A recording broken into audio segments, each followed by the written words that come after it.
At this time, we're going to continue our worship with our first scripture reading coming from Exodus 4, 1 through 9. Then Moses answered, "But suppose they do not believe me or listen to me, but say, 'The Lord did not appear to you.' The Lord said to him, 'What is that in your hand?' He said, 'A staff.' And he said, 'Throw it on the ground.' So he threw the staff on the ground, and it became a snake, and Moses drew back from it. Then the Lord said to Moses, 'Reach out your hand and seize it by the tail.' So he reached out his hand and grasped it, and it became a staff in his hand, so that they may believe that the Lord, the God of their ancestors, the God of Abraham, the God of Isaac, and the God of Jacob, has appeared to you." Again the Lord said to him, "Put your hand inside your cloak." He put his hand into his cloak, and when he took it out, his hand was leprous, as white as snow. Then God said, "Put your hand back into your cloak." So he put his hand back into his cloak, and when he took it out, it was restored like the rest of his body. If they will not believe you or heed the first sign, then they may believe the second sign. If they will not believe even these two signs or heed you, you shall take some water from the Nile and pour it on the dry ground, and the water that you shall take from the Nile will become blood on the dry ground. The word of the Lord. Thanks be to God.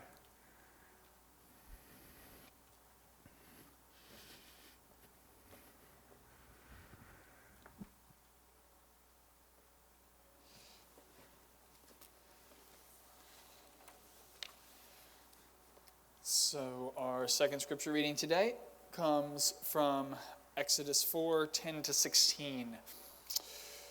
But Moses said to the Lord, "O my Lord, I have never been eloquent, neither in the past nor even now that you have spoken to your servant, but I am slow of speech and slow of tongue." Then the Lord said to him, Who gives speech to mortals? Who makes them deaf or mute, seeing the blind, deaf or seeing or blind? Is it not I, the Lord?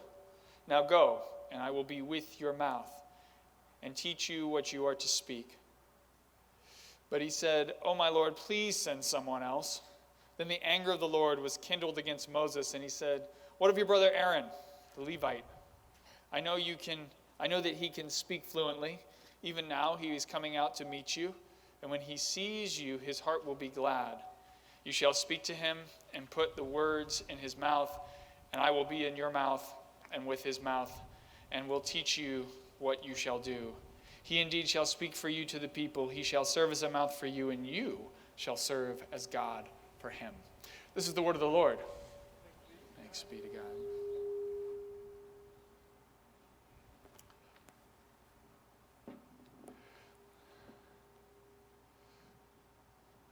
Try now. All right. Audio's being a little testy today. I've never actually been so happy to be in the sun. Usually I'm like a vampire trying to get rid of it, but today I'm actually thankful that there's a little bit of sun on me. So I want to welcome you all here. Again, thank you for coming out. I know it's a cold day, but I really appreciate that you all are here. We've actually had a pretty good run of Sundays, so knock on wood, they'll keep on going this way. We've been doing a sermon series called Exodus, Discovering Our Promised Land. And the concept of this series, the reason why we're studying the book of Exodus is because it speaks beautifully to the circumstances in which we find ourselves right now. The stories in the book of Exodus, they help us talk about how we are connected as individuals, as a community, and as a church together. And our goal is to really talk about how we need to be taking a bold new direction as Christians if we're going to discover our promised land and remain relevant in the 21st century. So today I actually want to begin with a poem, the poem from Robert Frost. It's his most famous poem. It's The Road Not Taken. And you're going to hear it you'll hear it out loud, even if you can't see it out there on the screen. But you're going to hear Adam, he's the one who is narrating it, and the words are up there on the screen. And I just want you to listen to this because it's going to set the tone for what we're going to be talking about today. So let's listen. 2 roads diverged in a yellow wood, and sorry I could not travel both. And be one traveler, long I stood, and looked down one as far as I could, to where it bent in the undergrowth, then took the other as just as fair, and having perhaps the better claim, because it was grassy and wanted wear. Though as for that the passing there had worn them really about the same, and both that morning equally lay in leaves no step had trodden black. Oh, I kept the first for another day, yet knowing how way leads on to way, I doubted if I should ever come back. I shall be telling this with a sigh, somewhere ages and ages hence. 2 roads diverged in a wood, and I took the one less traveled by, and that has made all the difference. All right, we're going to come back to that a little later on in the sermon. It actually plays a big role in what we're going to be talking about today. But for now, I want to go back and talk about what we discussed last week so that we understand kind of what we're dealing with this week. So last week, we talked about Moses. He ends up fleeing from Egypt. He goes to the land of Midian. There he meets the daughters of the priest of Midian. He marries one of them, and he takes over all of the herding responsibilities for the flock. He's out in the middle of nowhere in a barren wasteland, and he sees this bush light on fire, and an angel of the Lord comes out of that bush and says to Moses, God has a job for you. I need you to go and speak to Pharaoh and tell him to release the Hebrew slaves. And if you remember, what happens is Moses says, well, if I go to them, who do I say that you are? What's your name? And God says, well, tell them I am sent you, which is kind of strange, right? But I explained to you that it's actually quite a profound idea, this idea that God is all of existence. Today, we continue on with that. This is the second half of that conversation.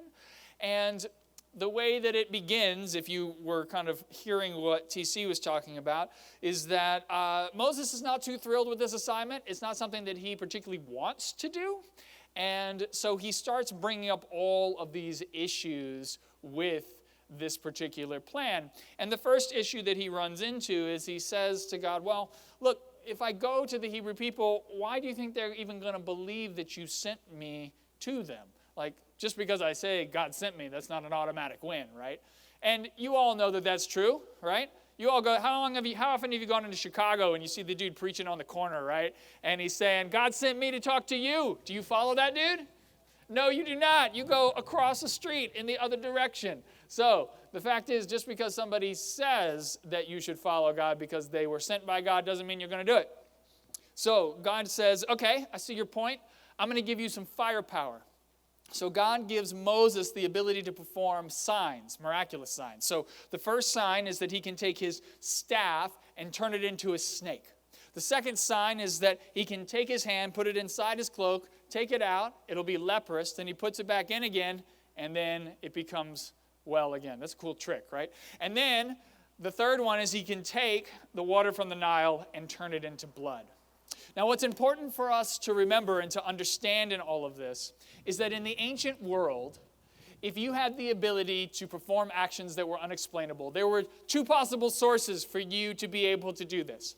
So the first source is that you were a practitioner of magic.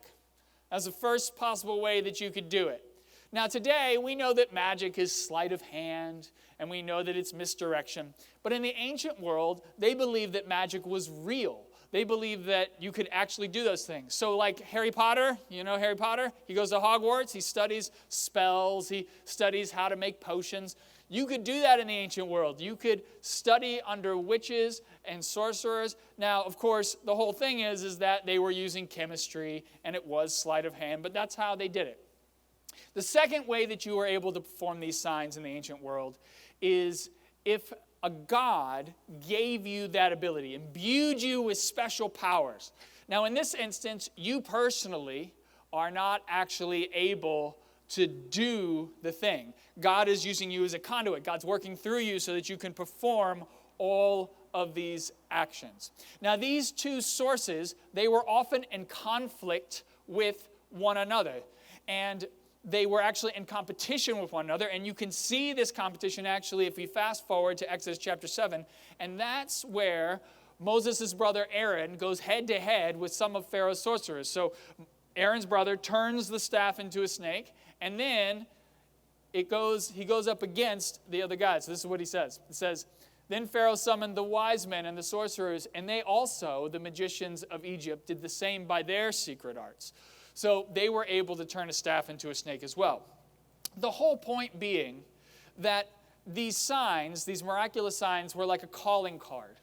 That when you were able to do them, when you had the ability to do these things, that it was a sign that you were connected to God. So you either could do it by magic or you could do it by God. And by doing this, the Hebrew people say, wow, he's really connected to God. And the greater the signs were, the more you were connected to God. And as we know later on, Moses does some pretty amazing signs in the book of Exodus. And so this is how he would have got the Hebrew people to follow him. This is very common in the ancient world. Priests, they would perform these signs, and people would follow them everywhere. And this is exactly what, of course, Jesus does in the New Testament, right? What does Jesus do? Perform signs, people follow him. You with me so far? Yeah? Nod a little bit if you're with me. A little bit? Okay? All right.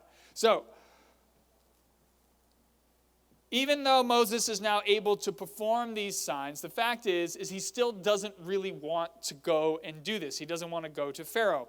And so he presents another barrier to entry, which is that he says, I can't really speak very well. He brings up his speech, and he actually says to God, specifically in this instance, "Oh my Lord, I have never been eloquent, but I am slow of speech and slow of tongue." Now, you may be aware that some scholars have speculated that Moses may have been a stutterer. And I have been friends with many stutterers in my life, and I can tell you that if this hypothesis is true, he was probably terrified of speaking in public.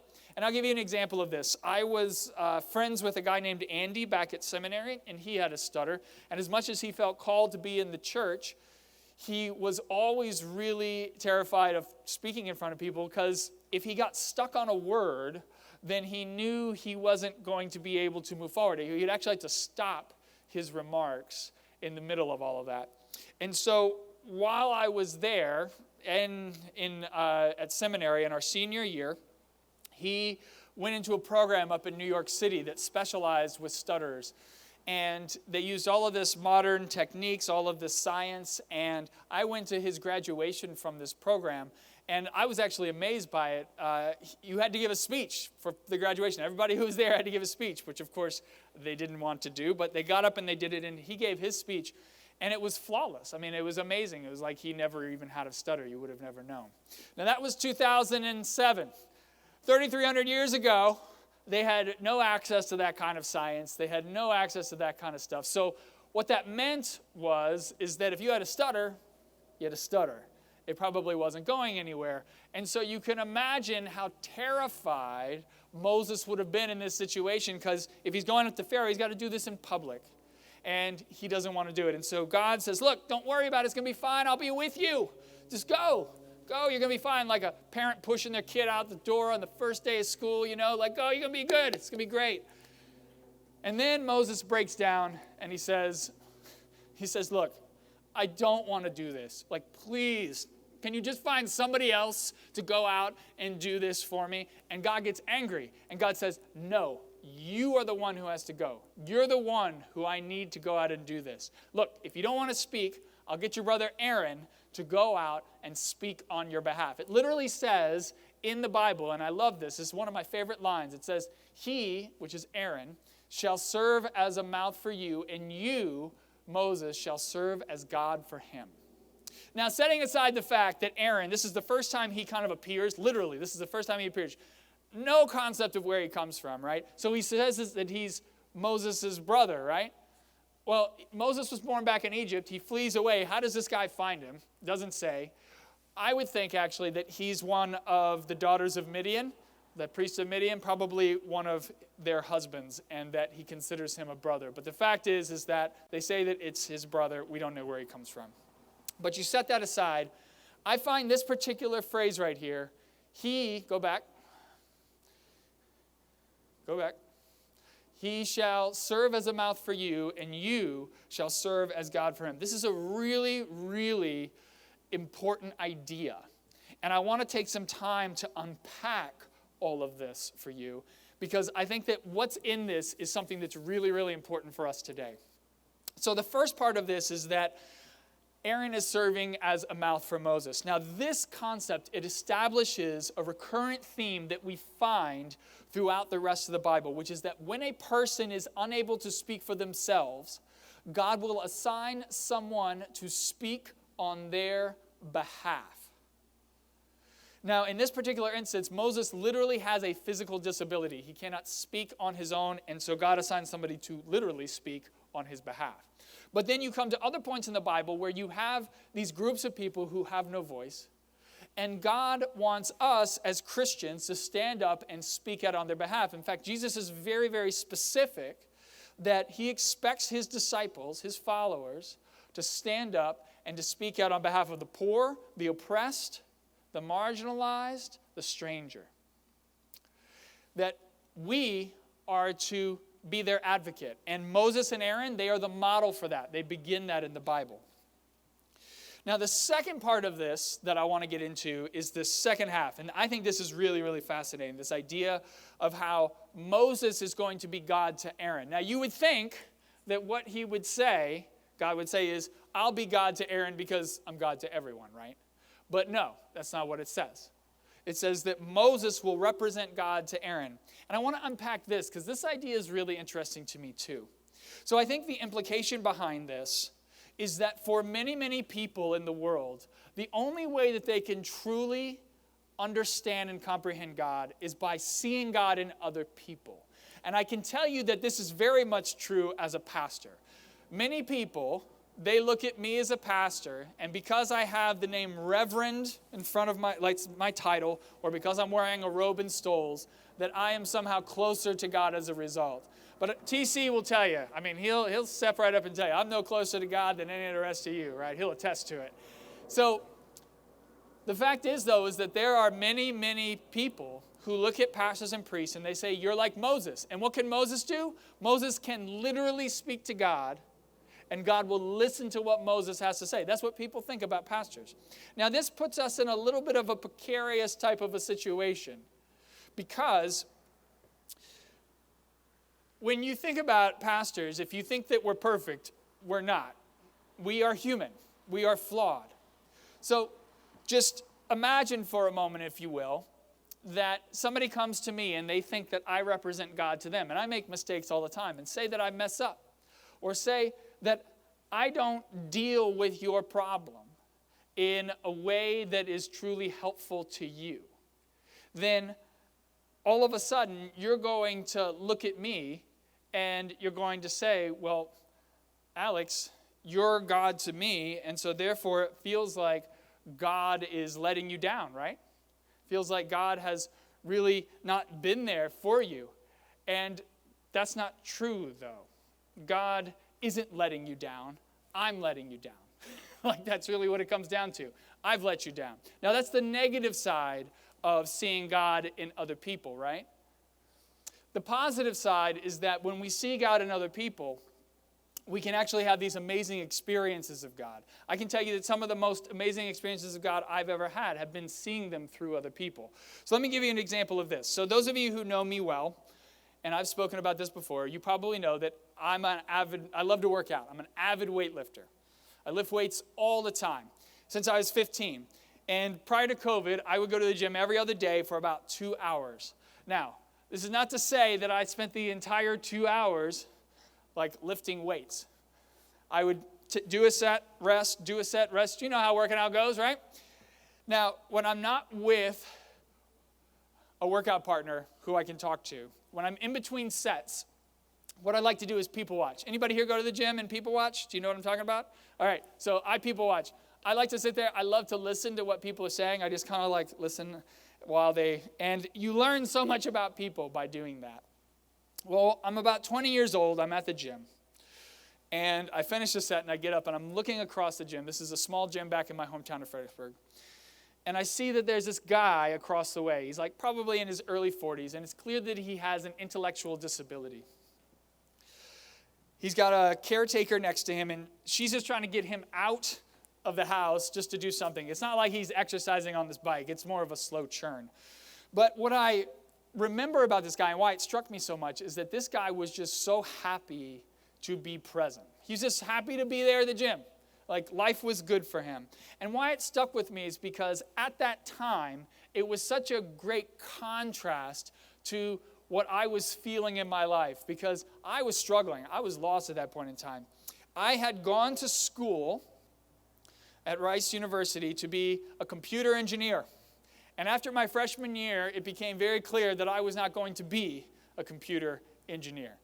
The math and the physics were simply too hard for me. Like, I got through it, but you don't want somebody who gets a C in math to be a computer engineer. It's not going to work out super well for you. So I realized, you know what, it's probably in my best interest to just, you know what, move on and try something else. But I didn't know where I wanted to go. I didn't know what I wanted to do.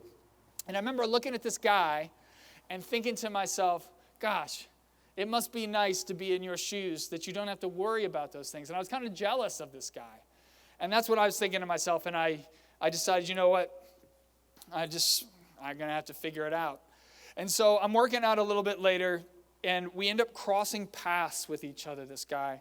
And he looks up at me, and he's probably a little shorter than I am, and he looks up and he says, "You have kind eyes. You're going to help a lot of people." And that was the only time I ever spoke to this guy, only time he ever said anything to me. We just crossed paths in that point. And it was interesting because at that point in time, I had been contemplating the idea of getting into some kind of helping profession.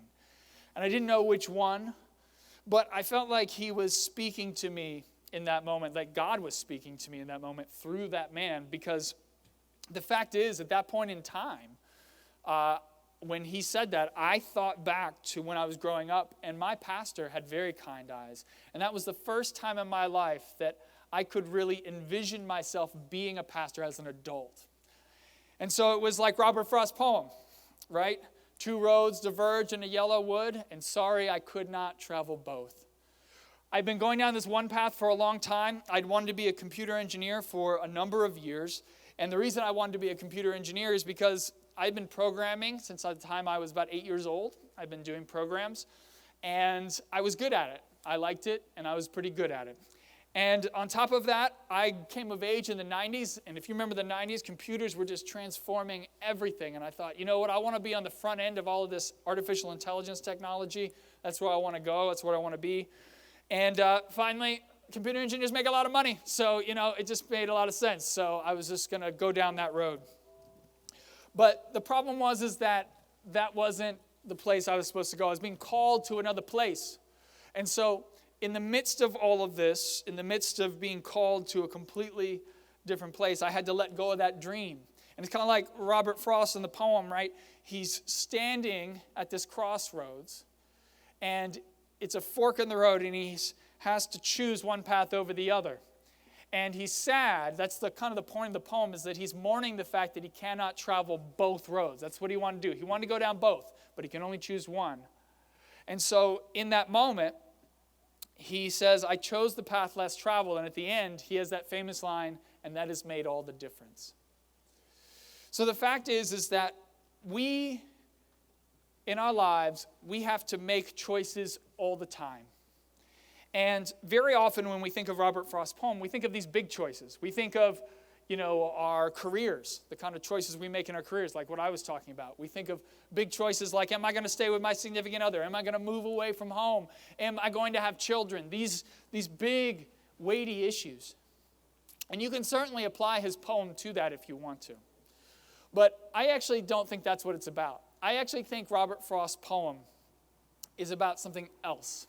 Because you have to remember, he's walking through the woods, and he comes to a path in the woods, right, that diverges.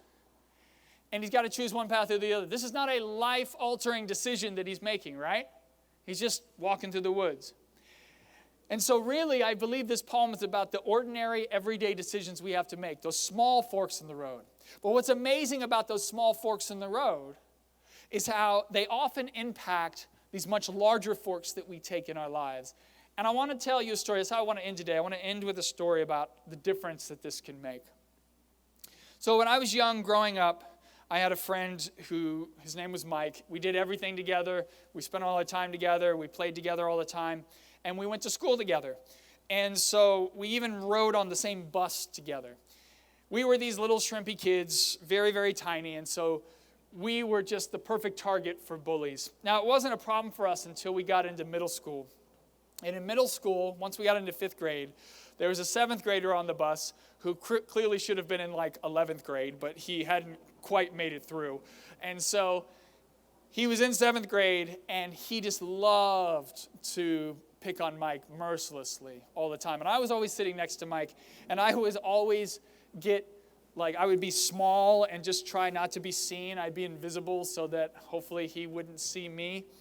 And I remember one day Mike said to me, he says, you say you're my friend, but you never stick up for me. You never defend me with this guy. And the fact is, what he said to me, it hurt, but it was true. Every time I came to a fork in the road where I had to make a decision of defending my friend or protecting myself, I always chose to protect myself. And this happened over and over and over again. Now, fast forward 10 years. I'm 21 years old now. And I'm in my hometown in Virginia. I'm going for a run with my friend Elvis. We're running downtown, and it starts to pour rain. And so we end up standing under an awning downtown. And if you can see it on the monitor, you can see it on your phone. That's what it looks like. And so we were under one of these awnings down there just trying to wait the rain out. About 5 minutes later, a cop rolls up in front of the store. He gets out, goes up to Elvis, who is Hispanic, and he says, I got a call that you're threatening the owner of the store. Now, I can tell you for a fact that didn't happen. We didn't talk to anybody. We were just standing out there waiting for it. We didn't even see a customer come out. But this call was made, and I didn't say anything to the police officer. Didn't say a word to him about this because it was clear he was intent on arresting Elvis. And we go back and forth on this, and eventually we're like, you know what? Clearly you want us to leave. We'll just leave, okay? So we eventually convince him to let us go, and we are able to run back to my house. And Elvis, when we get home, he says to me, he goes, why didn't you say to the officer that nothing happened? Why didn't you say anything? And why didn't you defend me? You were there. You know I didn't do anything. When I was younger, I had taken the path so many times of protecting myself over defending my friend that was the only path I knew how to take at that point in time. It was too scary for me to go down the other path because I had never practiced it before. And so when it really mattered, when my friend really needed my help, when I needed to take the road less traveled, I couldn't do it because I didn't know how. That's why those little forks in the road matter so much, because they often determine how you're going to be taking those big forks in the road.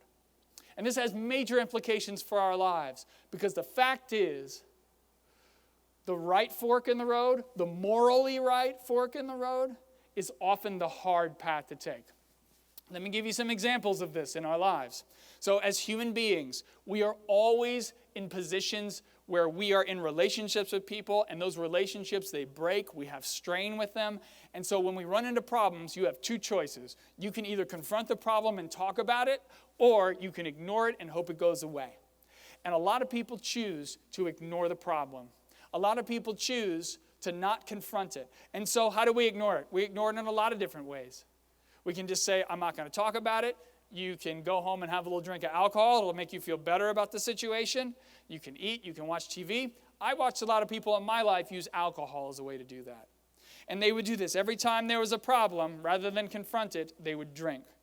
And they did this over and over and over again, to the point where when they came to a big fork in the road and they really needed to deal with it, they didn't know how. Let me give you another example of this. Right now, we are living in a world where we are polarized in our thought process. People are on different sides, and whatever side you're on, you think the other person is stupid, you think they don't know anything, you think that they should just be quiet and stop talking, right? And it's very easy for us to go down the path of hating those people, is it not? As opposed to going down the harder path, the right path, which is the path that Jesus tells us to go down, of loving our enemy, right? Loving the people who we disagree with. Now, here's the thing. If every time you come to that fork in the road, you hate the person, or you say they're stupid or they're ignorant and they don't know what they're talking about, and you never practice going down the path of loving them, you're not going to be able to do it when it really matters. I'll give you one more example. Right now, we are dealing with the vestiges of racism in this country in a big way right now.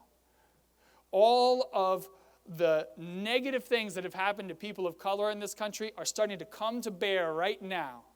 And what I see happening a lot of the time, particularly with white people, is they will say, well, this is really not my problem. I wasn't a slave owner in the 1800s. I wasn't in the South during segregation enforcing Jim Crow laws. I don't have anything to do with this. This is not my problem. Which you can say if you want to. But the fact is, God calls us like Moses, what I was talking about earlier, where you step up and you speak out. And you need to be the voice for the oppressed. And so the right way to go, the hard way to go, is to stand up and to say, racism is wrong, and I'm going to do everything in my power to ensure that people in this country have the exact same opportunities as everyone else. And I'm going to make sure that this is something that doesn't happen in the future, because we don't want people to have to struggle and suffer with racism. Is that harder to do? Yes, absolutely it is. But if you never practice it, and you keep going down that easy road of saying, hey, not my problem, when it really matters, and today it matters, you're not going to be able to go in the other direction. The fact is that if you take the easy road over and over and over again, then it becomes really difficult and sometimes impossible to take the right road. And I saw that when it happened to me. When I was younger, I took the road of protecting myself over defending my friend, and it was really hard for me to go down that road less traveled. I couldn't do it. But I can tell you what got me out of that malaise, what allowed me to actually do it, was about 12 years later, 7 years ago, I was in a situation where some people were really being confronted with negative things, and I was the one in charge, and I had to stand up, I had to speak out. And it was very much like what you see Moses dealing with. So Moses, God says to him, look, I'll be with you. I'll be there for you. And I didn't want to do it because I'd never gone down the road before, but I stood up and I was like, okay, I'm going to try this. And it made a big difference going down that road. Was it hard for me to do? Yes. Did I want to do it? No. Would I have preferred to go down the easy road of protecting myself and not stand up and speak out? Yes. But I will tell you that very much like the poem, when I chose to go in the other direction, when I actually made a decision to stand up and go down the road less traveled and to help the people who were struggling and suffering, it's like what it says in the poem. It made all the difference. And I look back on that now, and I say to myself, I'm so glad I did that, because now I have the courage to stand up and to speak out and to say, this is wrong and we need to do something about this. And had I not done that, I don't think I would have been able to today. And so, as we end, I want you to listen to this poem one more time. And you won't be able to see it, many of you on the screen. There is a video that goes along with this. But I want you to look at it, and I want you to think to yourself, what are the small forks in the road that I've been taking in my life where I have taken the easy path over the right path? And where is God calling me to try to go down the road less traveled so that I can truly make a difference in people's lives, and so that I can actually do what God is calling on Moses and all of us to do, which is that we need to be a voice for the oppressed. We need to stand up and speak out for those who don't have a voice for themselves. Amen.